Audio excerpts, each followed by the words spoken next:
Lena, what are you doing? My voice cracked before I could control it. The barrel of the gun glinted in the dim light, and the woman holding it, the woman I loved, didn't flinch. You should have just said yes, she whispered. Her mascara streaked down her cheeks, but her hand stayed steady. Yes to what? I took one careful step forward, my palms raised. To betraying everything we built? To selling myself for your father's empire? She shook her head slowly, eyes cold. To survival, Ethan, to reality. Reality? I laughed weakly. You call this reality with pointing a gun at me? Her lip trembled. You never understood.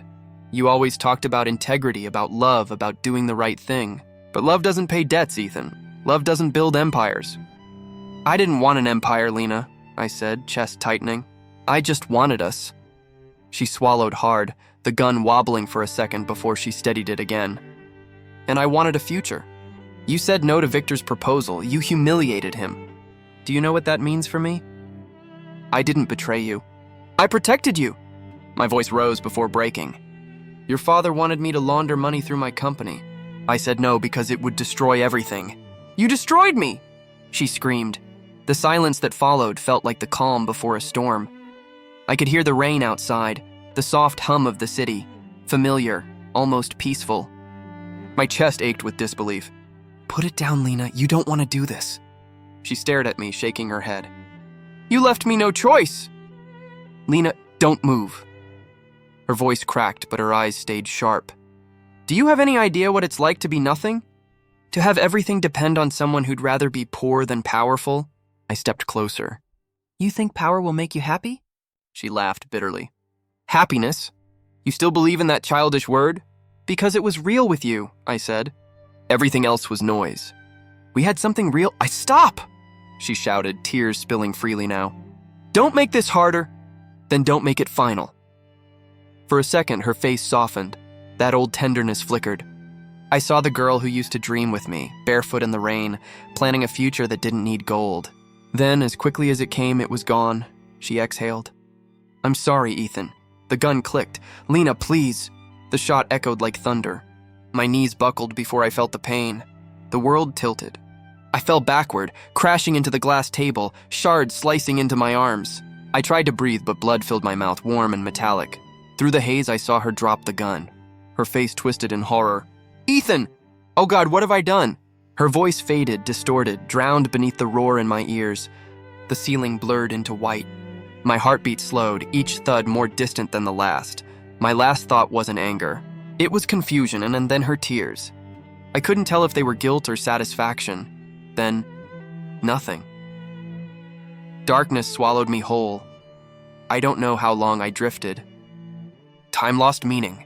There was no sound, no light, no thought, just the faint memory of pain echoing somewhere far away. Then I heard it. Tick, tick, tick. A clock. My eyes flew open. I gasped for air like a man escaping drowning. My hands shot up, expecting blood, but they were clean, whole. I sat up, heart hammering, staring at my surroundings. My apartment. The old one. The cracked wall, the cheap lamp, the coffee mug with a chip near the rim, exactly as it was 3 years ago. What the hell? I whispered. The digital clock beside my bed blinked, 6:42 a.m., the same day I'd gotten engaged to Lena. I stumbled to the mirror. The man staring back wasn't the hollow-eyed corpse I remembered from my final moments. He was younger, unscarred, alive. My reflection blinked, and for a split second I saw it. The blood, the gun, the look in her eyes. I staggered back, breathing hard. No, I muttered. No, this can't be real. I opened the window. Morning light poured in. The same street, the same people, the same sounds, but different. I grabbed my phone. The date glared back at me, mocking me. 3 years earlier. I ran my hand through my hair, trying to make sense of it. Had I gone mad before dying? Was this some cruel afterlife dressed as mercy? Then her voice echoed in my mind. You should have just said yes. I froze.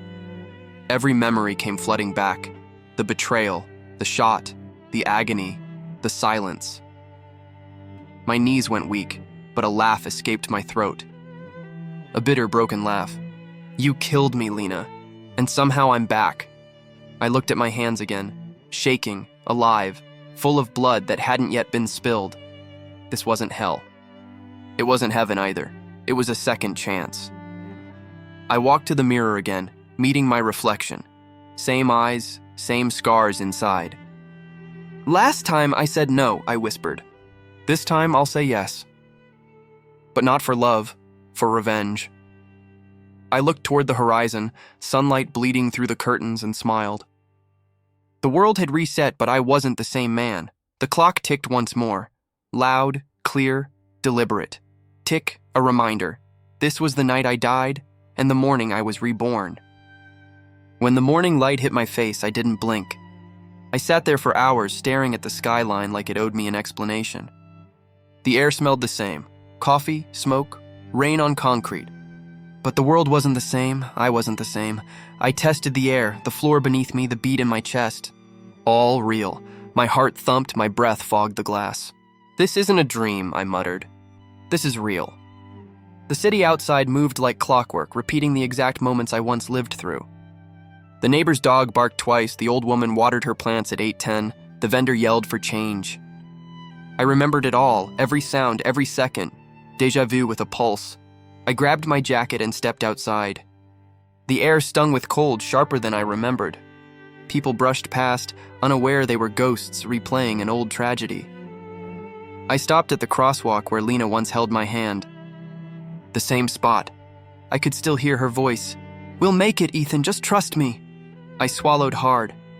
"I did trust you," I whispered. "And you put a bullet in me. Talking to yourself this early?" A voice interrupted. I turned. Ryan, my best friend. His grin was just as careless, his tie crooked like always. The man who'd carried my coffin without knowing I'd come back. "Ryan," I said softly. He blinked. "You look like you saw a ghost." "Something like that." "You okay, man?" He laughed, nudging my shoulder. "You look pale," I smiled faintly. "Just didn't sleep. Big day ahead. The Moore's dinner party tonight, right? You finally meeting her father officially?" I nodded, my stomach twisted. "The same dinner that had set everything in motion." "Yeah," I said quietly. "I remember." Ryan frowned. "You remember?" "Bro, it hasn't happened yet." I forced a laugh. "Right, I just meant I'll remember it." He shrugged. "Whatever that means. Try not to overthink it, Ethan. You got this." As he walked away, I exhaled slowly. I know exactly how it goes, Ryan. Every word, every lie, every promise. The day dragged like a memory refusing to fade. I walked through the office halls that once smelled like ambition and betrayal. My employees smiled, the same smiles they'd wear years later when they'd abandoned me after the scandal. I logged into my computer. My company, small, fragile, hopeful. I remembered when it fell apart after Lena's father crushed my contracts. "Not this time." "All right," I whispered, cracking my knuckles. "Let's rewrite the ending." I checked the investment records, the hidden deals Victor Moore once offered me. The files I had refused to touch, out of morality, pride, maybe stupidity. Now, I studied every one of them. Numbers never lied. People did. By noon, I had moved the first threads, silent transfers, hidden accounts, quiet safeguards. No one noticed. No one ever does when the fool starts thinking like a predator. The phone buzzed. Her name lit up the screen. Lena. I hesitated. My fingers trembled. Rage and longing fighting for control. I answered. "Hey," her voice was sunshine, soft and familiar. "Ethan, are you free tonight? Daddy wants to meet you before the dinner." "Of course," I said. My throat was dry. "Wouldn't miss it." "Good," she said cheerfully. "You sound different, confident." Guess I finally woke up. She laughed lightly. "I like it. Don't be late, okay?" "I won't." When the call ended, I stared at my reflection in the black screen. "Not this time, Lena. You won't be the one in control." The day melted into dusk. I stood by my window as the city lights blinked alive, a living map of my past mistakes. Zoe, my assistant, knocked gently. "Mr. Cole, the presentation draft's ready." I turned. She looked younger, too. This version of her hadn't yet learned how cruel the world could be. "Zoe," I said softly. "Thank you," she smiled. "You okay?" "You look intense," I chuckled. "Just thinking. About Lena?" Her question cut like a wire. "Why would you ask that?" She shrugged. "Because you always do when you stare out that window." I smirked faintly. Maybe not anymore. She tilted her head. Something changed? Everything. I walked past her, my mind already racing ahead. Every move from now on mattered. Every word, every handshake, every smile, a weapon to be used or a trap to avoid. When night came, I stood before the mirror again, adjusting my tie. My reflection smirked back, calm, cold, deliberate. This time, I whispered, I won't be the man begging for mercy. At the Moore's mansion, everything looked like déjà vu wrapped in luxury. Chandeliers, wine, polite laughter that hid sharp fangs. Lena appeared at the top of the stairs, radiant and perfect, her eyes soft with the same lie that had killed me. Ethan, she said, rushing forward. You made it. I always keep my promises, I said. She laughed, looping her arm through mine. You'll do great tonight. Daddy can be intimidating. Let's hope I can impress him. Her smile faltered slightly, a flicker of doubt. You sound different. I guess dying changes a man, I almost said. Instead, I smiled. Just more focused. Victor Moore entered, his presence heavy, his handshake firm. Ethan Cole, he said, sizing me up. I've heard a lot about you. I hope all good things, I replied. He smirked. We'll see. Business isn't about good. It's about gain. His words were the same as before, every syllable etched in memory. But this time I didn't flinch. I understand, I said calmly. And I've learned gain is only power when you know how to use it. Lena looked at me, puzzled. Her father's smile tightened. Interesting. You might fit in better than I thought. I intend to. When the dinner ended, Lena squeezed my hand softly. I'm proud of you, she said. You handled him perfectly. I've been practicing, I murmured. For what? For survival, she laughed, thinking it was a joke. I smiled back, letting her believe it. As I walked out into the cool night, I felt the city breathing with me. The world was still the same, but I wasn't. This time, I wouldn't fight the storm, I'd become it. Ethan, Lena said, her voice smooth as silk and just as dangerous. You're quiet tonight. Did I say something wrong? I smiled, careful not to let it reach my eyes. No, Lena, I'm just thinking. About? She asked, tilting her head like a cat pretending curiosity. About how easily people lie. Her laughter was soft. You've always been dramatic. Business does that to people. Maybe, I murmured, swirling the wine in my glass. Or maybe it's love that does it. She looked away, feigning innocence. I could still see the faint tremor in her fingers. The same fingers that once pulled a trigger without hesitation. Love? She echoed. Don't tell me you've grown sentimental. I'm just observing, I said. You know how much I enjoy patterns, she leaned forward. Then tell me, Ethan, what pattern do you see in me?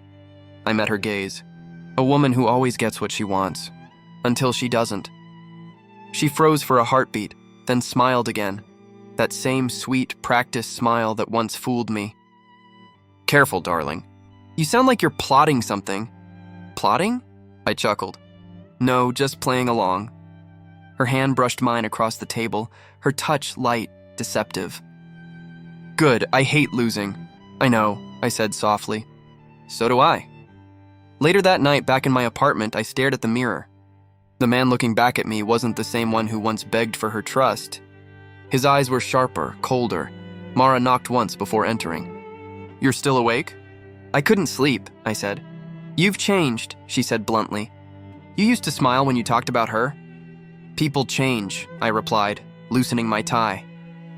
No, she said, stepping closer. People break. You're not just colder, Ethan. You're hiding something. I looked at her reflection instead of her face. Maybe I finally learned my lesson, which is, never play with someone who's already memorized the rules. Mara folded her arms. Then why are you still seeing her? I turned. Because this time I'm the one writing them, she sighed.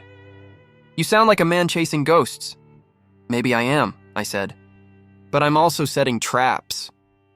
The next morning, Noah's voice greeted me before I saw him. Well, if it isn't the legend himself, I smiled despite myself. Still full of bad jokes, I see. Someone has to keep things lively, he said, patting my shoulder. How's the Empire? Stable, I said. Barely breathing, but stable. He grinned. And Lena? Still the same unpredictable storm? I hesitated. Yeah, same storm. Different sky, he laughed. Still poetic. Man, you're hopelessly in love. Noah, I said, serious now, listen to me. Stay away from her. He raised an eyebrow. Why, you jealous? I'm serious, I said. You don't know what she's capable of. He leaned against my desk. You sound paranoid. She's just ambitious. Ambition's fine, I said. Until it's pointed at your chest, Noah frowned. You're talking like you've seen her worst, I swallowed. I have, he chuckled nervously. You're not making sense. I don't need to, I said quietly. Just promise me you'll keep your distance, he shrugged. Fine, fine. But if she breaks your heart again, don't say I didn't warn you. She won't break it, I said. It's already broken. That night, Lena called. Miss me already? I asked, should I? She teased. You usually do when you're bored? You're impossible, she laughed. Anyway, my father's hosting a charity gala. He asked if I'd bring you. The same father who once said I'd never belong in his world? People change, she said, do they? Her silence was answer enough. I said, fine, I'll come. Tell him his charity will finally see some real money. She smiled through the phone. I knew you couldn't resist. I'm not resisting, I said. I'm observing. Still the same mysterious Ethan, she murmured. I wonder what's going on in that head of yours. Just numbers, I said. Always numbers. When I arrived at the gala, the Moore's mansion glowed like a temple of glass and gold. Everything screamed wealth and rot. Lena met me at the entrance, draped in silver, every step rehearsed. You look stunning, I said. I always do, she said playfully. And modest, too, I added. She laughed. Careful, flattery might make me fall for you again. Wouldn't that be tragic? I said. Her smile faltered just a little. You really are different. Maybe you never saw the real me, I said. She leaned close, her perfume sharp and intoxicating. Then show me. I looked past her at her father shaking hands with investors. Not yet, I said. Tonight's about business. Later, as the speeches dragged on, I slipped away to the balcony.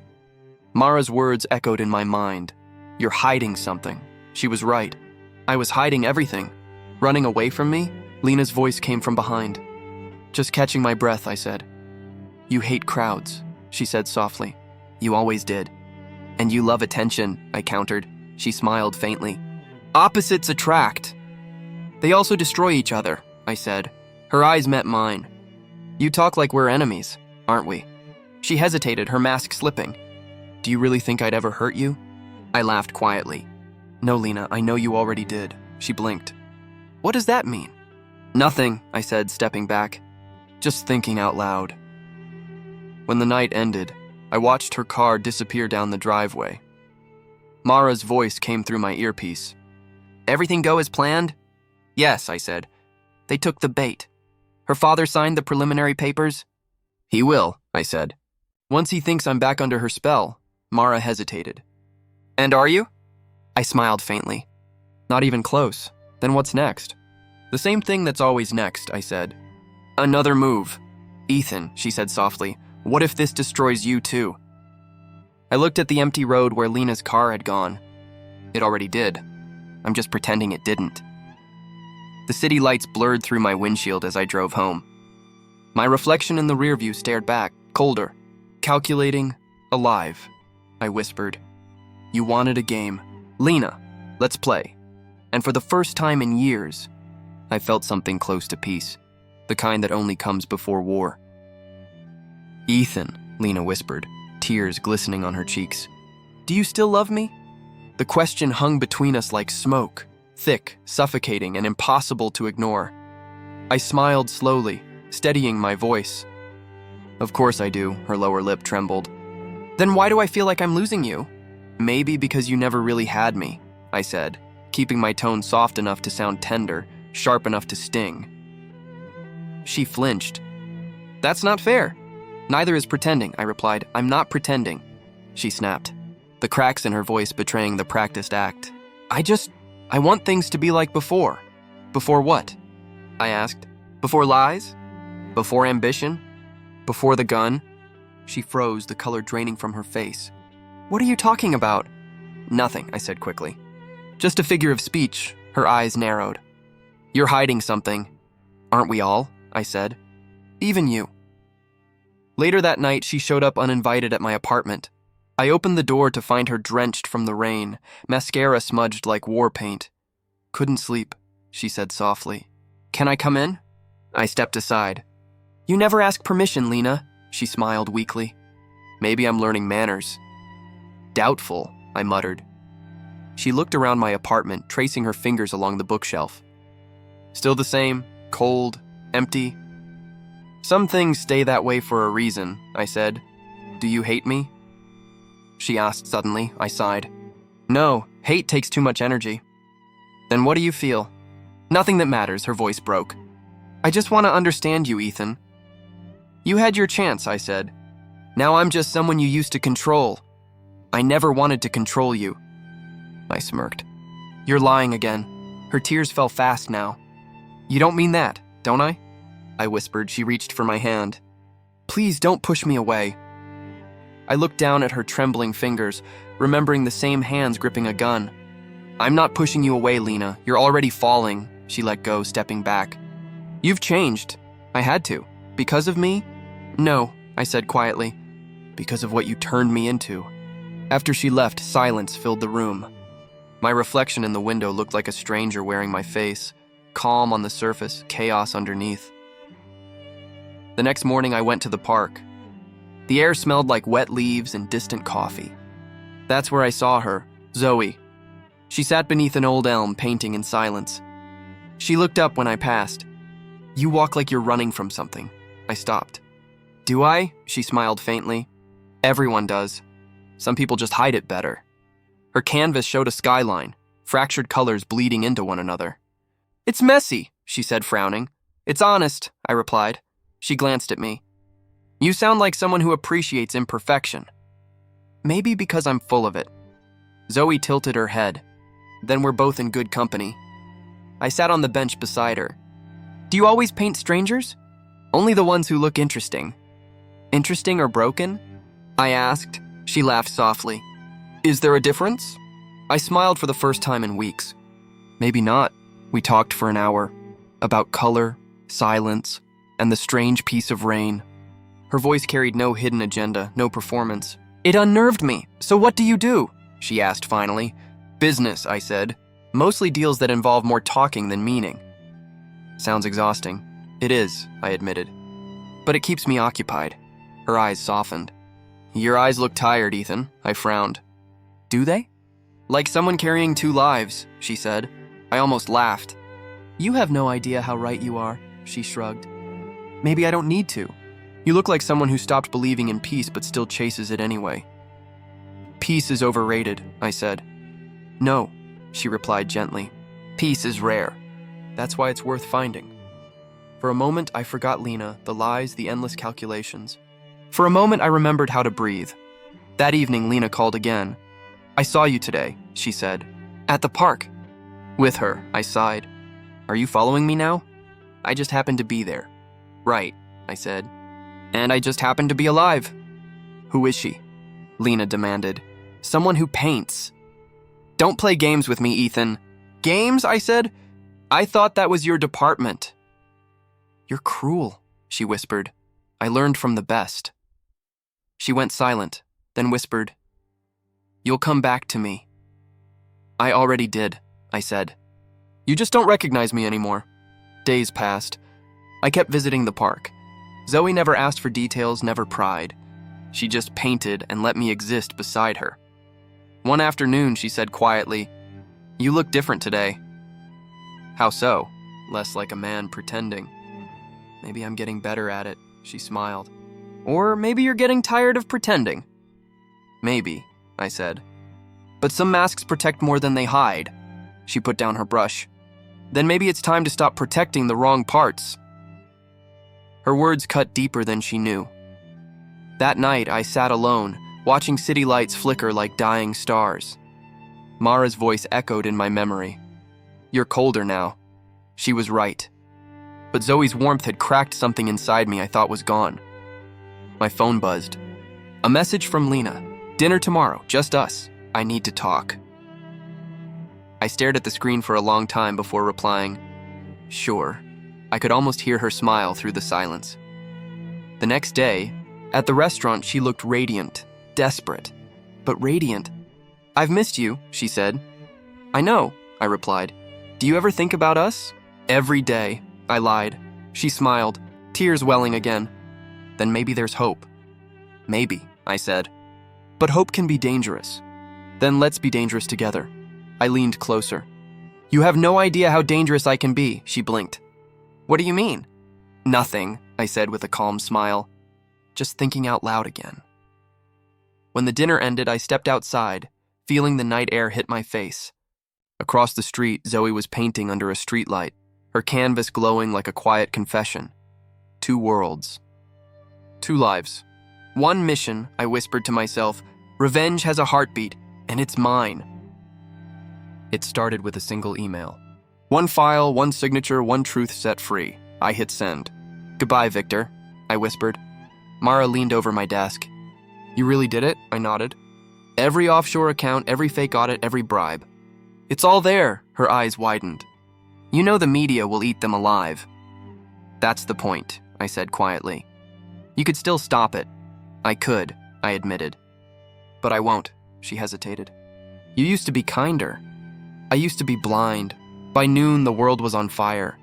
News anchors screamed headlines. Reporters camped outside Moore Enterprises. The company that once stood untouchable now bled across every screen. Victor Moore under investigation for embezzlement. Lena Moore questioned by authorities. I turned off the television and poured myself a drink. The phone rang. Her voice trembled through the receiver. "Ethan, are you seeing the news?" "I am. My father's everything's falling apart." "Tragic," I said flatly. "Please," she whispered. "You know him. He made mistakes, but mistakes?" I interrupted. "He stole from hundreds, destroyed lives, bribed officials. That's not a mistake, Lena. That's legacy. You don't understand. They'll ruin us." "Maybe you deserve it." Silence. Then softly, "Are you behind this?" I smiled, though she couldn't see it. "Would it matter if I was?" "Ethan, tell me the truth." "I am," I said. "The truth just hurts more when you hear it from someone who doesn't care anymore." She started crying. "You can't mean that. You said you still loved me." "I did," I said calmly. "But love doesn't survive bullets." "What?" "Nothing," I muttered. "Forget it." That evening she came to my office unannounced. Her eyes were swollen, her hands shaking. "They froze our accounts. They took his passport." "Good," I said, setting my glass down. "Good?" she repeated, voice rising. "My father is being humiliated in front of the entire world." "Correction, he's being exposed." She slammed her palms on my desk. "You're enjoying this, aren't you?" "I'd be lying if I said no." "You're sick." "Maybe," I said, leaning back. "But at least I'm free." She stared at me like she didn't recognize me anymore. "What happened to you?" "You did," I said, her lips quivered. "I came here for help, and I gave you honesty." "That's more than you ever gave me." Tears welled up again. "Please, Ethan, please, if you ever loved me, help me save him." Her voice cracked on the word help. The irony cut deep. I stood up slowly and walked around the desk. "Trust kills, Lena," I said, gently taking her trembling hands. "Didn't you teach me that?" Her eyes widened. "What are you saying?" "Everything that's happening, it's karma. You just didn't expect it to have my fingerprints." She pulled back, shaking her head. "You're lying." "Am I?" I whispered. "Or are you just remembering?" "I never wanted this." "No," I said softly. "You wanted power. This is what it costs." The door burst open. Mara entered, holding her phone. "Ethan, it's everywhere. They found shell companies tied to the Moore's charity fund." Lena gasped. "That's not possible." "It's over," Mara said. I turned to Lena. "Go home. You'll need to pack light." Her face went pale. I didn't have to," I said. "You did this to yourself. You're cruel." "No," I said. "I'm fair." She tried to slap me, but her hand froze midair, trembling. "I loved you. You loved control," I said. "And you lost it." Hours later, I watched the city from my penthouse balcony. Police lights flashed below, red and blue reflecting on glass towers like the pulse of divine justice. Mara joined me quietly. "They arrested her," she said. "And Victor." I didn't look at her. "How'd she take it?" "She screamed your name." I laughed softly. Of course she did. You're shaking, she said. I looked down at the glass in my hand. It's cold. It's not, she said gently. You are. Maybe, I admitted. But cold keeps you alive. Mara hesitated. Was it worth it? I stared at the flashing lights. I thought it would be. Later, alone, I turned on the TV again. Lena's face filled the screen, pale, terrified, surrounded by cameras. Lena Moore, daughter of Victor Moore, was taken into custody earlier tonight. I muted the sound. Watching her lips move without hearing a word felt poetic. The city outside buzzed with chaos. Reporters shouted questions. Investors panicked. The empire had fallen, and I had built the storm. My reflection in the window looked back. The same man, but emptier. I poured another drink. The whiskey burned, but not enough. Game over, I whispered. The words echoed through the glass, swallowed by sirens. I remembered the night she shot me.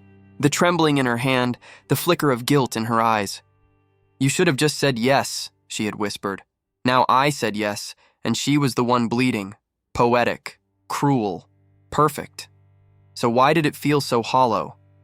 I sat down, staring at the files on my desk, contracts, bank transfers, headlines, everything meticulously planned. Everything executed flawlessly, and yet something inside me refused to celebrate. Maybe revenge was never about justice. Maybe it was just another kind of prison. The phone buzzed again. A message from Zoe. Are you okay? I stared at it for a long time before replying. I won. Seconds later, her reply came. Then why do you sound lost? I didn't answer. An hour later, Mara returned. They'll indict Victor tomorrow. The board wants your statement. Tell them I'll cooperate, I said. Ethan. She hesitated. You don't look okay.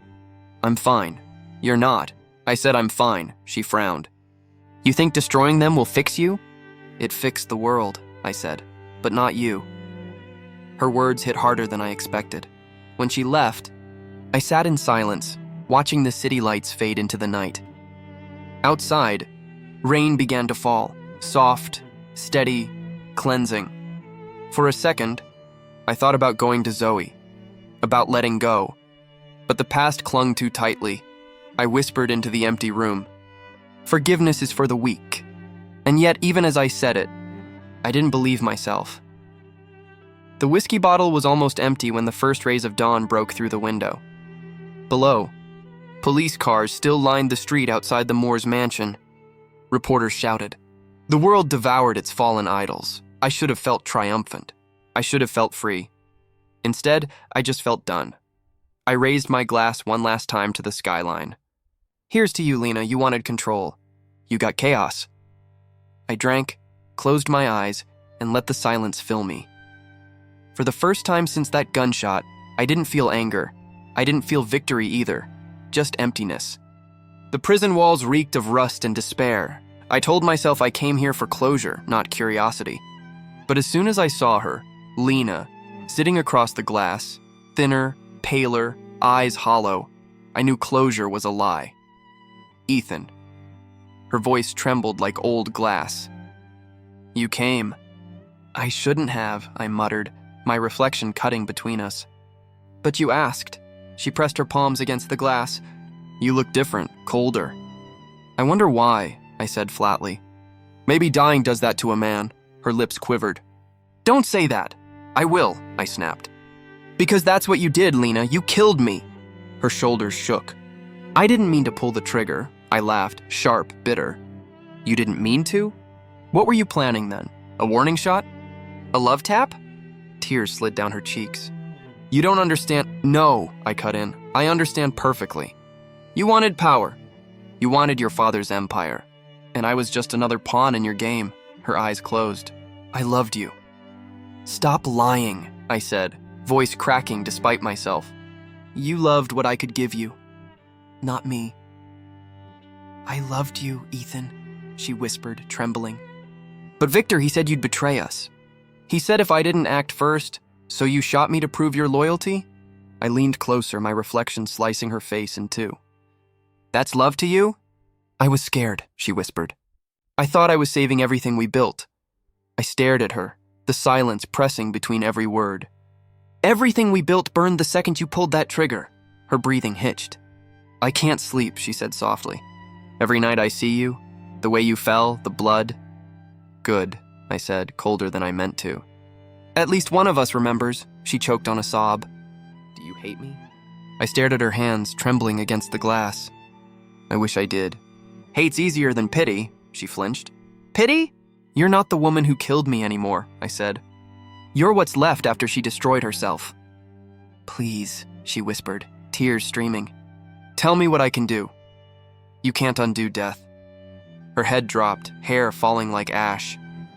"I'm sorry," she said again and again, voice fading into the echoing hall. "I'm sorry. I pressed my palm to the glass, not out of comfort, but closure. You should have said that before you pulled the trigger." "I didn't know what I was losing," she whispered. "Neither did I replied. "But now we both do." Her eyes lifted, desperate, broken. "Can you forgive me?" Forgiveness. The word felt heavy in my mouth. I wanted to say no. I wanted to say yes. Instead, I said nothing. She searched my face, waiting. "Ethan." "You don't get to say my name like that," I said quietly.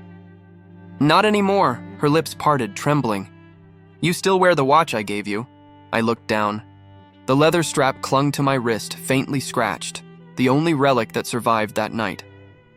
I unbuckled it slowly, placed it on the counter. "You can have it back." "Dead men don't need time," her eyes widened. "Please, don't go." "I already did," I said. I stood, pushing my chair back. The sound echoed, sharp, final. She rose too, panic flashing in her eyes. "Ethan, wait." "You have to believe me. I didn't want to lose you." "You did," I said. "And now you've lost everything else too." She reached out instinctively, but the guard's hand fell on her shoulder. She sank, trembling as if her bones had turned to dust. As I walked toward the exit, her voice followed, fragile, desperate. "You said once that love could forgive anything." I stopped. "Yeah," I said softly. "But that was before it died with me." The guard opened the heavy door. The metal groaned, drowning her sobs. Outside, the air felt too light, too free. My hands shook as I lit a cigarette, though I hadn't smoked in years. The smoke curled upward like ghosts refusing to leave. Mara's voice echoed in my head. "Closure doesn't heal you, Ethan. It just stops the bleeding." Maybe she was right. Maybe this was enough. But as I walked past the iron gates, I realized my heart was still bleeding. Slow, invisible, unstoppable. I glanced back once. Through the barred window, a flicker of her shadow moved. A woman who killed me, now killing herself slowly every day.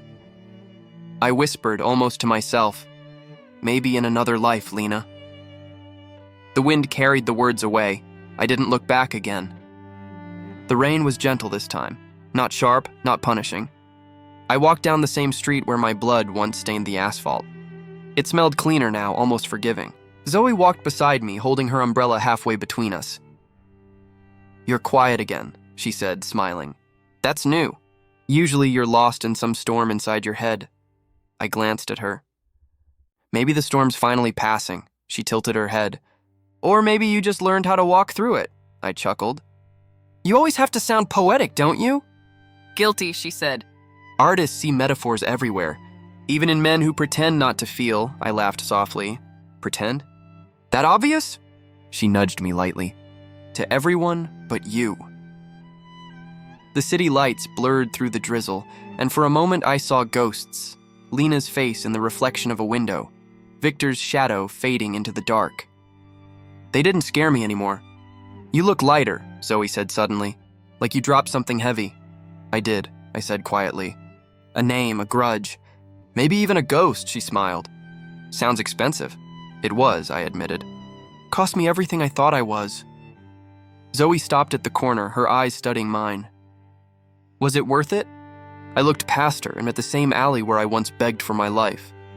"Yeah," I said, "because now I'm not living for revenge. I'm living despite it." "That sounds like freedom," she whispered.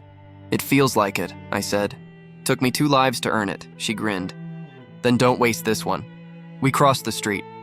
My shoes splashed through shallow puddles, the same sound that once echoed when I was running for my life. I smiled at the memory, not in mockery, but in understanding. "Why are you smiling like that?" Zoe asked. I just remembered something I once said, I told her. That revenge was justice. Turns out real revenge is peace. She arched a brow.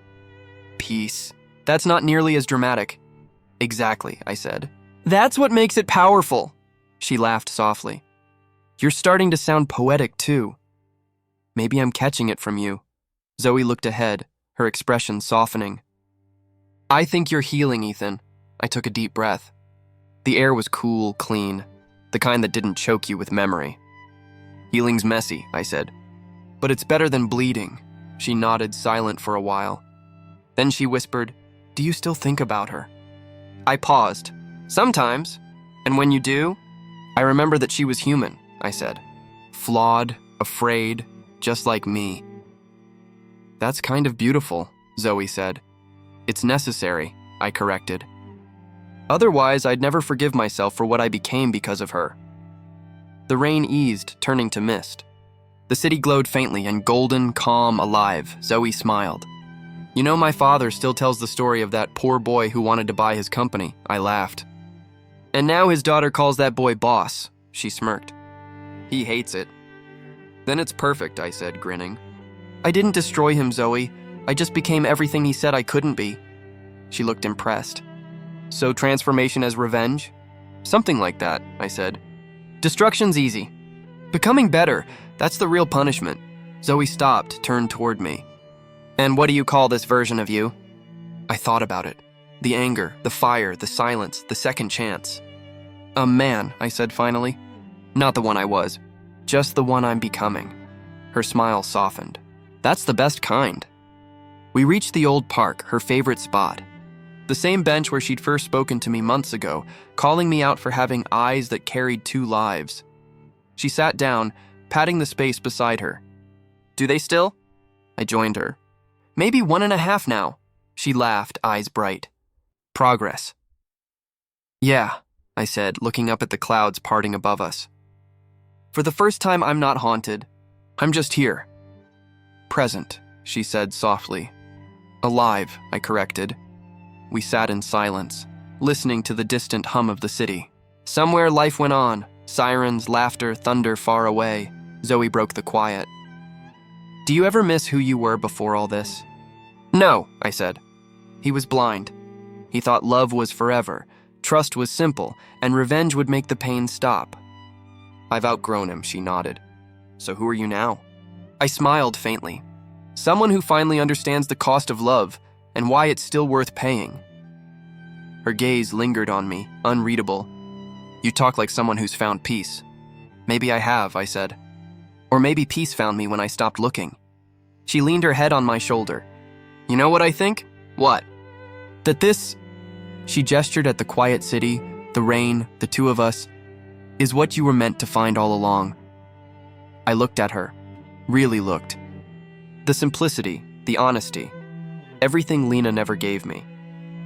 Maybe you're right. The wind carried the scent of rain and jasmine. I closed my eyes and breathed it in. True revenge isn't destruction, I whispered. It's transformation. Zoe smiled without asking what I meant. She didn't need to. As we stood to leave, I glanced once more at the street, the place I died and was reborn. The past didn't pull anymore. It just existed like an old scar that no longer hurt. When Zoe slipped her arm through mine, I didn't resist. For the first time in both my lives, I felt light. And when she said, "Ready to go home?" I smiled. I already am.